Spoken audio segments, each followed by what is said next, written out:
दोस्तों, क्या आप जानते हैं कि विंडोज 11 को इंस्टॉल करने का सही तरीका क्या है? एक ऐसा प्रॉपर वे, एक ऐसा ऑथेंटिक वे जिसे माइक्रोसॉफ्ट भी रिकमेंड करता है। जैसा कि आप जानते हैं कि विंडोज 11 को इंस्टॉल करने के लिए काफी सारी हार्डवेयर रिक्वायरमेंट है। लाइक आपके पास इंटेल का 8th जनरेशन या उससे हायर का प्रोसेसर होना चाहिए, रैम कम से कम 4 GB होनी चाहिए, बायोस के अंदर TPM 2.0 और सिक्योर बूट ऑन होना चाहिए, और SSD तो खैर कंपलसरी है ही। ये सारी रिक्वायरमेंट अगर आपका सिस्टम पूरी करता है तो ही आप ऑथेंटिक तरीके से विंडोज 11 को इंस्टॉल कर सकते हैं। लेकिन कैसे किया जाता है ये तरीका शायद आप लोगों को नहीं पता होगा। चिंता वाली कोई बात नहीं है, मैं हूं ना।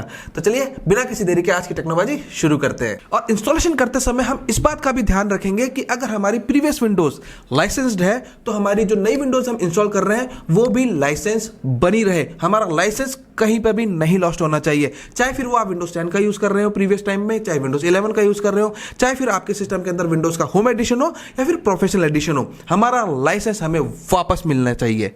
That's it. ऑथेंटिक वे में विंडोज 11 को इंस्टॉल करने के लिए आपको नीड होगी एक बूटेबल विंडोज 11 की पेन ड्राइव की।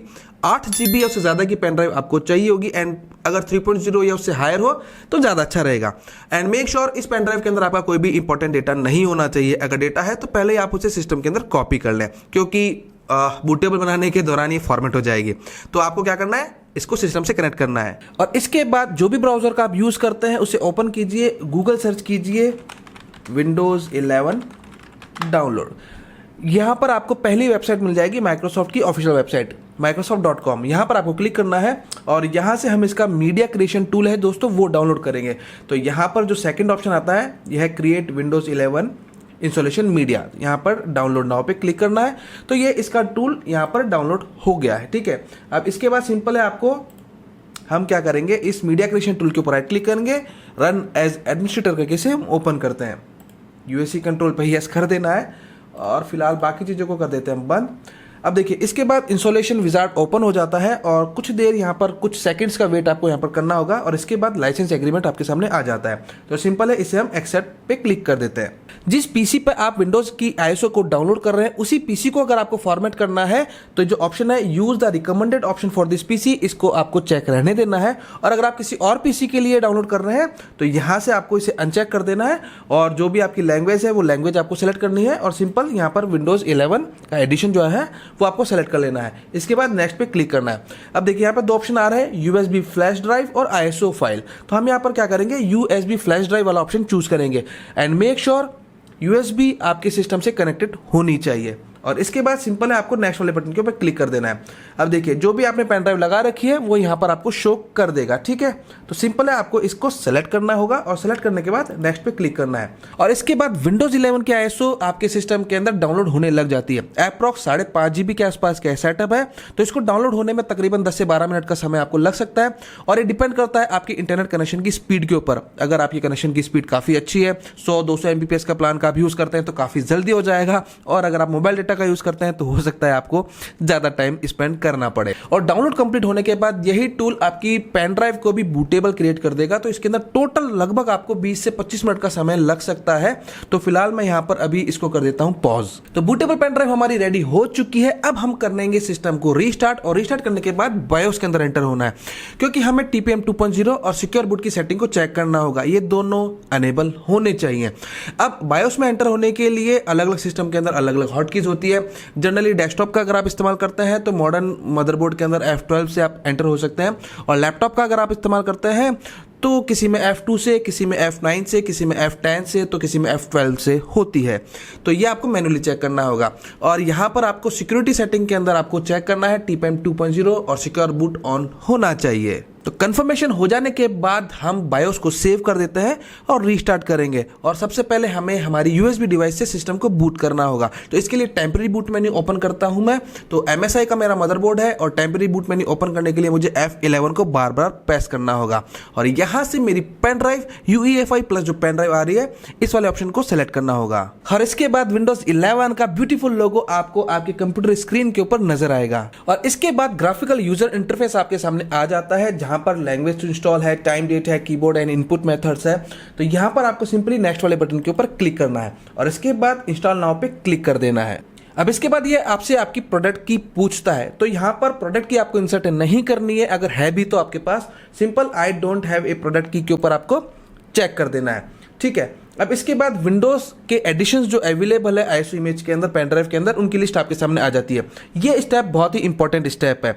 अब देखिए, जो आप प्रीवियस विंडोज़ आप यूज़ कर रहे थे वो आपकी होम एडिशन थी, होम सिंगल लैंग्वेज एडिशन थी या फिर प्रोफेशनल एडिशन थी, वही एडिशन आपको यहाँ पर सेलेक्ट करना है। तभी जाकर के आपकी प्रीवियस विंडोज़ का जो लाइसेंस है वो आपकी इस वाले विंडोज़ के साथ में कंबाइंड हो पाएगा और ये वाली विंडोज़ आपकी लाइसेंस्ड हो पाएगी। तो मेरी जो इसमें प्रीवियस विंडोज़ इंस्टॉल है वो विंडोज़ 11 का प्रोफेशनल एडिशन है, तो मैं यहाँ पर विंडोज़ 11 का प्रो चूज़ करूँगा।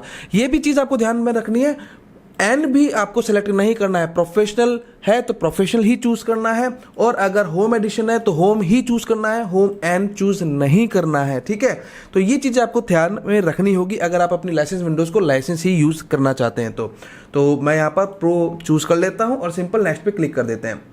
इसके बाद लाइसेंस एग्रीमेंट आपको चेक कर देना है, नेक्स्ट वाले बटन के ऊपर क्लिक करना है। अब इसके बाद यहाँ पर आपको दो ऑप्शन मिलता है, अपग्रेड और कस्टम इंस्टॉल। तो हम यहाँ पर कस्टम इंस्टॉल वाला ऑप्शन चूज करेंगे। इसके बाद आपके सिस्टम के अंदर जितनी भी स्टोरेज डिवाइसेस कनेक्टेड होगी उनकी लिस्ट आपके सामने आ जाएगी। यहाँ पर आपको एक चीज़ और ध्यान में रखनी है, हम यहाँ पर फ्रेश इंस्टॉलेशन का और क्लीन इंस्टॉलेशन का मेथड यूज़ कर रहे हैं। तो जो भी हमारे स्टोरेज डिवाइस के अंदर डेटा है दोस्तों, वो हम डिलीट कर देंगे, फॉर्मेट कर देंगे। अगर आपका डेटा यूजेबल है, काम का है, तो सबसे पहले आपको आपके डेटा का बैकअप किसी भी यूएसबी डिवाइस के अंदर ले लेना होगा और उसके बाद ही आपको ये वाला टास्क परफॉर्म करना होगा, क्योंकि इस टास्क के अंदर आपकी कंप्लीट हार्ड ड्राइव या एसएसडी ड्राइव फॉर्मेट हो जाएगी। ये बात आप भूलना मत, ठीक है। बाद में आप फिर मुझे गाली दो कि सर हमारा तो पूरा डेटा ही डिलीट हो गया, तो मैं आपको पहले ही बता रहा हूँ, ठीक है। अब यहाँ पर आपको ये वाले पार्टीशन नजर आ रहे हैं, तो इस समय आपको क्या करना होगा, शिफ्ट के साथ में आपको F10 प्रेस करना होगा। एक CMD प्रॉम्प्ट आपके सामने आ जाएगा, ठीक है। तो यहाँ पर आपको कमांड टाइप करनी होगी डिस्क पार्ट, एंटर पे क्लिक करना है, और इसके बाद हम टाइप करेंगे लिस्ट स्पेस डिस्क, एंटर पे क्लिक करना है। अब देखिए, एक जो है 256 GB की SSD लगी हुई है, ठीक है, जो कि है डिस्क 0, और इसके बाद डिस्क 1 के अंदर हमारी ये पेन ड्राइव हमको दिखा रहा है। तो हम क्या करेंगे, डिस्क 0 को सेलेक्ट करेंगे। तो सेलेक्ट करने के लिए हम कमांड यूज करेंगे select space disk space 0, enter पे क्लिक करना है। मैसेज आता है disk 0 is now the selected disk. इसके बाद हम यहाँ पे क्या करेंगे, क्लीन, एंटर पे क्लिक करना है। तो इसके बाद मैसेज आता है disk part succeed in cleaning the disk, तो हम इसको यहां से कर देते हैं बंद। अब इसके बाद यहां पर आपको एक बार रिफ्रेश पे क्लिक करना है। रिफ्रेश पे क्लिक करेंगे और आप देखेंगे कि आपकी जितने भी पार्टीशन थे वो अब सब डिलीट हो चुके हैं, और अब आपके सामने एक सिंगल पार्टीशन आ गया है जो कि अनअलोकेटेड स्पेस के रूप में आपको दिखा रहा है। अब यहां पर हम इसके पार्टीशन करेंगे। अगर आप पूरी एंटायर डिस्क को सी ड्राइव बनाना चाहते हैं तो सिंपल आप यहां पर क्लिक करके न्यू पे क्लिक कर सकते हैं और अप्लाई पे क्लिक कर सकते हैं। लेकिन अगर आपको इसके मल्टीपल पार्टीशन बनाने हैं, तो मैं चाहता हूं कि जो मेरा सी ड्राइव है वो 128 GB का रहे, तो मैं यहां पर तो नमलॉक ऑन कर लेते हैं, तो 1,20,000 वैल्यू दे देता हूं, ठीक है, और अप्लाई पे क्लिक कर देते हैं। अब यहां पर इसके पार्टीशन बन गए हैं, ठीक है। ये हमारा रहेगा सी ड्राइव, अभी भी एक अनअलोकेटेड स्पेस दिखा रहा है, तो इस पर मैं क्लिक करूंगा, न्यू पे करना है और अप्लाई पे क्लिक करना है। तो अब यहां पर मेरे दो पार्टीशन क्रिएट होंगे, सी ड्राइव जो कि लगभग 120 GB का होगा और डी ड्राइव जो कि लगभग 138 GB के आसपास का होगा। तो सिंपल इस वाले ड्राइव पर क्लिक करना है और नेक्स्ट पे क्लिक कर देना है। इसके बाद पेन ड्राइव से विंडोज़ की जो फाइल्स है, नेसेसरी फाइल्स है, आपके सिस्टम के अंदर कॉपी होने लग जाती है। अब देखिए दोस्तों, कई बार हमको लगता है कि ऑफिशियल तरीका है, ऑथेंटिक तरीका है तो काफ़ी इजी होगा, लेकिन मैं आपको बता दूं ऑथेंटिक तरीका कहीं ज़्यादा टिपिकल है, जो कि हम दूसरे तरीकों को यूज़ करते हैं, लाइक सपोर्टेड हार्डवेयर के अंदर जब हम विंडोज़ का इंस्टॉलेशन जिस तरीके से करते हैं उस तरीके से कहीं ज़्यादा कठिन है ऑथेंटिक वे। तो यहाँ पर आपको कुछ बातों का ध्यान रखना काफ़ी ज़रूरी है। इस प्रोसेस के अंदर आपका सिस्टम 2 या 3 बार या उससे ज़्यादा बार भी रीस्टार्ट हो सकता है, तो थोड़ा सा पेशेंस आपको रखना होगा, और लगभग इस पूरे प्रोसेस के अंदर आपको 10 से 12 मिनट का टाइम लगेगा। और इसके बाद यहाँ पर आपको आपकी कंट्री सेलेक्ट करनी होगी।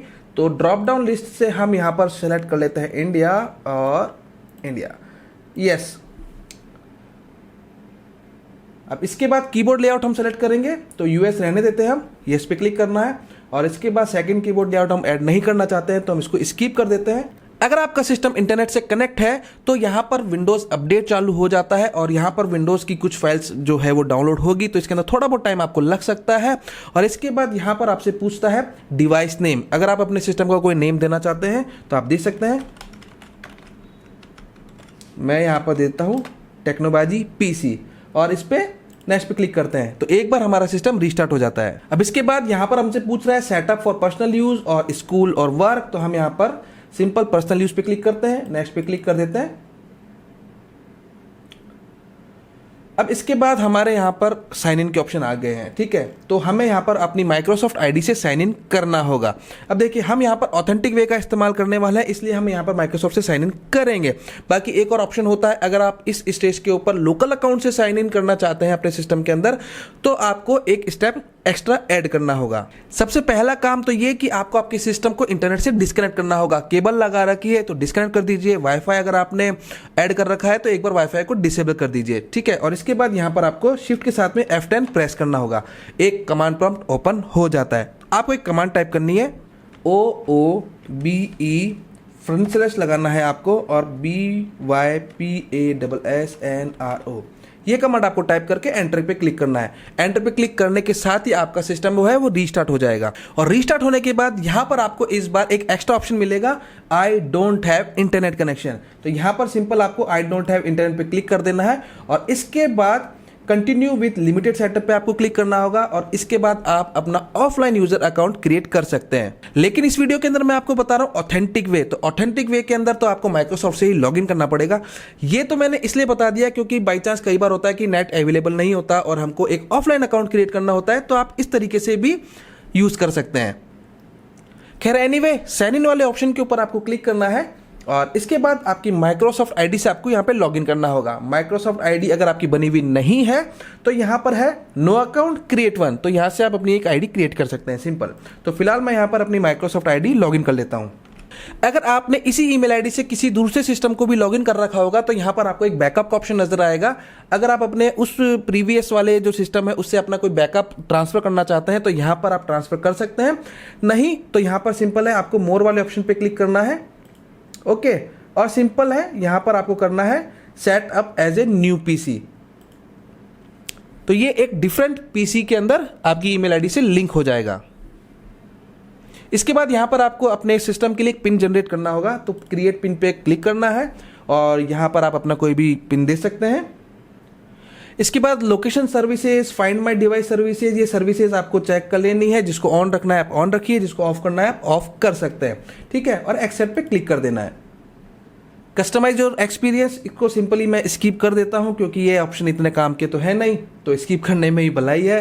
और इसके बाद ये एंड्रॉयड फ़ोन भी मैं इस समय कनेक्ट नहीं करना चाहता तो इसको स्किप कर देते हैं। और इस वाले ऑप्शन पे भी मैं फिलहाल नॉट नाउ पे क्लिक कर देता हूं।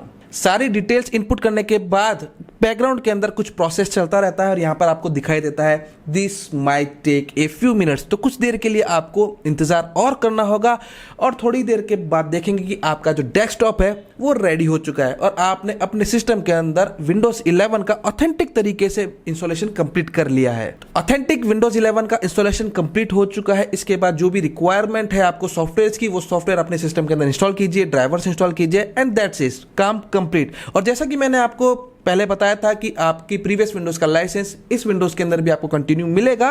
तो यहां पर आपको सिस्टम की सेटिंग के अंदर जाना है, एक्टिवेशन स्टेटस चेक करना है, तो आप पाएंगे कि आपका विंडोज का एक्टिवेशन डिजिटली लाइसेंस्ड है। दोस्तों ऐसे अमेजिंग और टेक्निकल वीडियोस को देखते रहने के लिए don't forget to subscribe Technobaazi, क्योंकि हम यहां पर इसी तरह की इंफॉर्मेटिव वीडियोस लेकर आते रहते हैं। आशा है, उम्मीद है आपको ये वाली वीडियो जरूर यूजफुल लगी होगी। आपने अभी तक वीडियो को लाइक भी कर दिया होगा और चैनल पर नए हैं तो सब्सक्राइब भी कर लिया होगा और नहीं किया है तो कर लो, ठीक है। और बस बहुत है, काफ़ी लंबी हो चुकी है वीडियो। अब अगली वीडियो के अंदर मिलेंगे। गुड बाय, जय हिंद।